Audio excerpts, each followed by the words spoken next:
গ্রামের এক বেকার যুবক, নাম ছিল জুয়েল। সারাদিন শুধু অলস বসে বসে ভাবতো কিভাবে একদিন বড়লোক হব, মহা বড়লোক।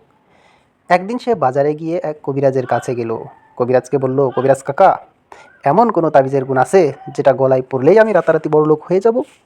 কবিরাজ একটু ভেবেচিন্তে বলল, আছে, কিন্তু কঠিন নিয়ম মানতে হবে। জুয়েলের চোখ চকচক করে উঠল।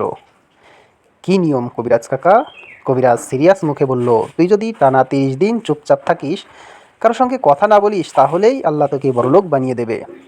জুয়েল খুশিতে নাচতে নাচতে বলল, এ তো সহজ কাকা।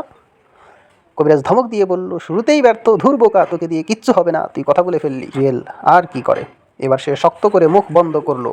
30 দিন পরের কথা। জুয়েল সত্যি সত্যিই 30 দিন কথা না বলে কাটিয়ে দিল। গ্রামের লোকজন তো অবাক। সবাই ভাবলো, এত বড় অলস ছেলেটা নিশ্চয়ই মহাপুরুষ হয়ে গেছে। গ্রামের মাতব্বর বলল, একে তো আমরা সম্মানী ব্যক্তি বানিয়ে ফেলতে পারি, বুদ্ধিমান বানিয়ে ফেলতে পারি, আমার পরে এই তো মাতব্বর হওয়ার যোগ্য। সবাই মিলে তাকে গ্রামের বুদ্ধিমান সাধু ঘোষণা করলো। লোকজন আসতে লাগলো, তার কাছ থেকে পরামর্শ নিতে লাগলো, টাকা পয়সা দিতে লাগলো। অবশেষে সত্যি সত্যিই জুয়েল 3 মাস পর বড়লোক হয়ে গেল। তারপর সে হেসে হেসে বলতে লাগলো, কথা না বলে থাকলেই তো বড়লোক হওয়া যায়, এটা যদি আগে থেকে জানতাম তাহলে কখনোই কথা বলতাম না। হা হা হা।